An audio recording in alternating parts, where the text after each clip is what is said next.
saya nggak pernah kepengen nimbrung atau pansos karena alhamdulillah saya sudah punya popularitas lah, saya sudah dikenal orang. Kenapa saya tergerak untuk membantu kasus Dwi Ayu ini yang saya pikir ini kejadiannya sangat melukai kita semua ya. Ini seorang perempuan, Ayu ini juga mohon maaf seorang yatim ya, ditinggal ayahnya itu meninggal dari 4 SD, kelas 4 SD. Beliau hanya tinggal bertiga sama ibu dan kakaknya ya. Ibunya ini sehari-hari berdagang nasi kuning ya, UMKM kecil-kecilan ya. Ayu ini kerja sekitar 5 bulan di toko roti ini ya. Dan memang setelah saya gali, Ayu ini tidak hanya sekali mendapat perlakuan kasar. Sebelum-sebelumnya itu, sebelum kejadian yang sampai dia mengeluarkan luka darah di kepala itu, sudah sering dilakukan kekerasan ya Yu ya, dilempar tatung, dilempar meja ya ke badan gitu. Jadi pas hari H itu di bulan Oktober, Ayu diminta untuk mengantarkan makanan ya Yu ya ke kamar pribadi saudara George ini ya, yang bersangkutan ini ya. Ayu menolak. Di situ ada makin ketersinggungan, ditambah ada track record memang orangnya ini seperti ini. Jadi bukan kejadian pertama kekerasan yang dialamin Ayu ini.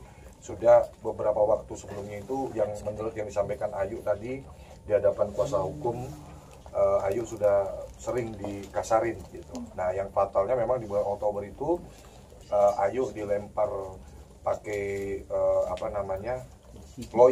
loyang kan, toko roti itu biasa ada buat bikin loyang, dan itu tepat di kepala sehingga akhirnya menimbulkan luka terbuka ya, mengeluarkan darah yang cukup banyak, dan sekujur badannya pun juga mengalami memar, kaki tangan itu ada memar semuanya dan sudah divisum ya, sudah divisum.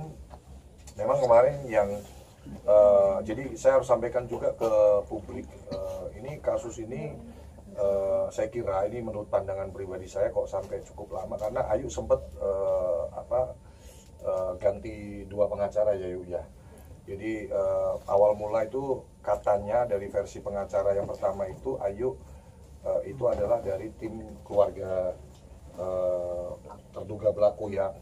Terus sempat Ayu akhirnya karena ingin menjaga supaya nggak ada konflik of interest, Ayu ganti pengacara. Terus akhirnya kemarin 2 hari lalu kan saya dapat info, akhirnya saya sampaikan ke Pak Jainuddin SH untuk segera merapat ke kediaman Ayu di daerah Jakarta Timur Cakung, dan alhamdulillah langsung ketemu, diterima dengan baik, dan sudah buat kuasa juga hari ini untuk menjadi tim hukumnya dari saudara Dwi Ayu untuk memperoleh hak-hak hukumnya saudara Dwi Ayu itu. Dan syukur alhamdulillah juga kan berkat masyarakat semuanya yang ikut menyuarakan ini, termasuk saya juga, hari ini dini hari yang bersangkutan sudah dijemput oleh Subdit Jatanras Polda Metro Jaya bersama Satreskrim Polresta Jakarta Timur ya, di Sukabumi, di salah satu hotel di sana. Alhamdulillah gitu. Bang, mungkin cukup kaget nggak sih, ini kan Oktober kejadiannya Bang? Mungkin Abang sini melihat jedahnya cukup lama juga seperti itu. Kan tadi sudah dijelaskan sama Ayu ya di hadapan tim hukum ya Pak ya, bahwa mungkin karena sempat berganti tim hukum ya ini nggak tahu itu apakah menjadi faktor juga kan. Kita ya intinya prosesnya ini sebetulnya dari kejadian tuh Ayu langsung melapor ya, langsung melapor ya, cukup waktunya cukup ya saya kira belum terlalu lama juga lah. Emang harusnya langsung ya, tapi ya waktu 2 bulan sih polisi sudah, kita apresiasi lah, polisian cepat ini, terhitungnya cepat ya. Artinya tidak pandang bulu gitu loh ya kan. Dia kan ngakunya kan katanya kebal hukum. Karena Ayu coba cerita deh, dia pernah ngomong apa Kak Ayu coba. Yang kejadian pertama sebelum kejadian ini, saya pernah dilempar pakai solasi. Terus dilempar pakai meja, tapi untungnya nggak kena saya. Terus dia juga sempat ngomong kayak saya ini orang miskin, terus babu, terus dia juga ngomong orang miskin kayak lu mana bisa masukin gue ke penjara, gue ini kebahukin. Mbak mungkin ceritain dulu Mbak kronologi awal kenapa dia bisa ngelempar gitu, boleh? Iya, awal mulanya mungkin. Apakah memang sering nyuruh-nyuruh gitu masih yuk? Sering nyuruh.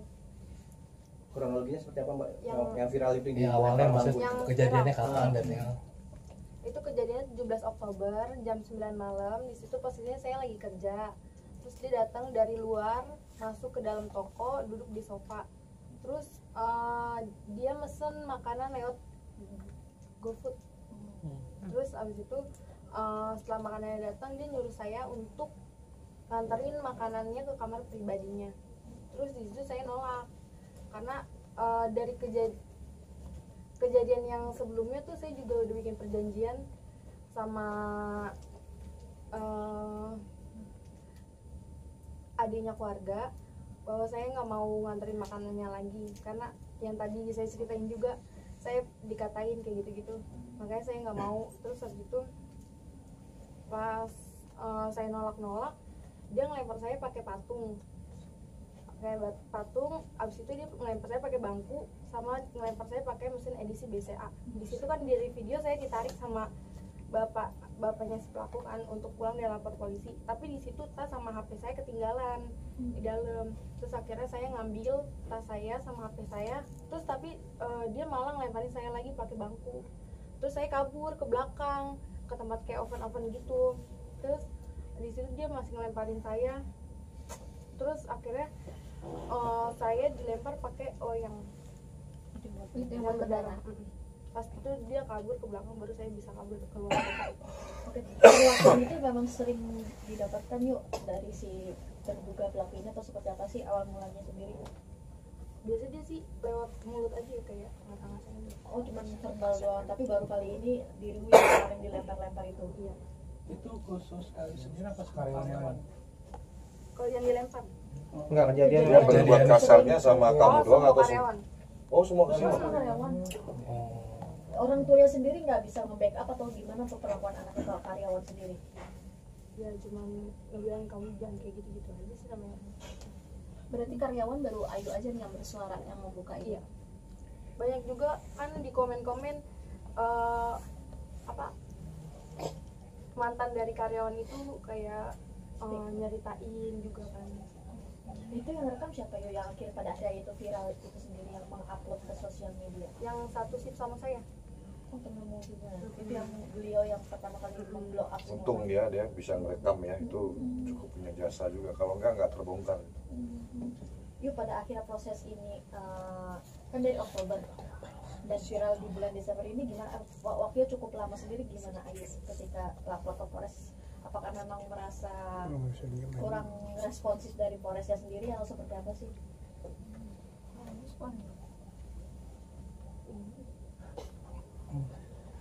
Yang ibu rasakan gimana?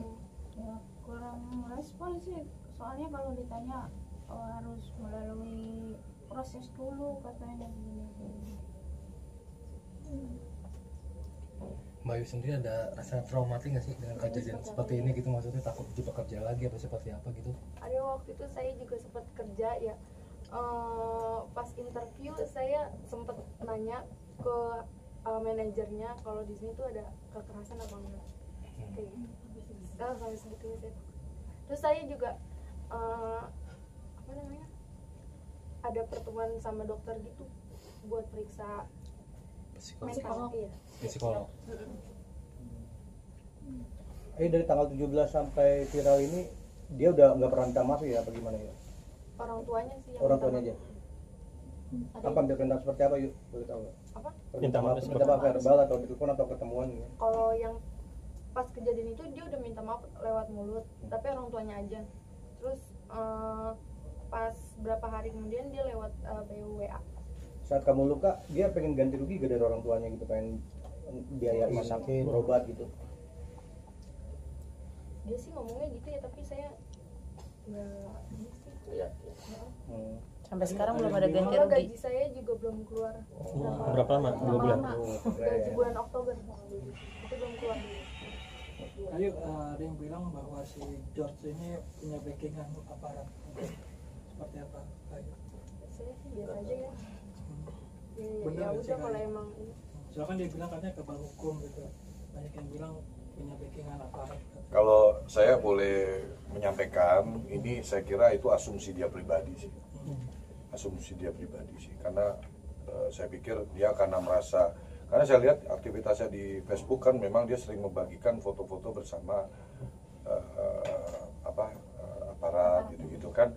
Saya kira ini klaimnya dia sendiri sih, saya kira. Karena ya aparat penegak hukum TNI Polri tidak pernah membackingi sesuatu orang yang bersalah ya. Saya harus sampaikan ini. Saya teman juga banyak di teman-teman di kepolisian, di TNI. Tidak mungkin ya, nggak usah jauh-jauh deh kasus yang dulu-dulu kan kurang kuat apa. Jadi menurut saya nggak ada orang boleh ngomong kita kebal hukum, nggak ada. Apalagi di era pemerintahan sekarang ini, presiden kita tegas, siapa yang bersalah akan dihukum sesuai aturan yang berlaku. Jadi ini sekaligus juga untuk masyarakat juga dengar semuanya, nggak boleh takut pada intimidasi yang seperti itu. Kalau ada orang bilang kamu dilakukan hal-hal yang tidak baik, terus dia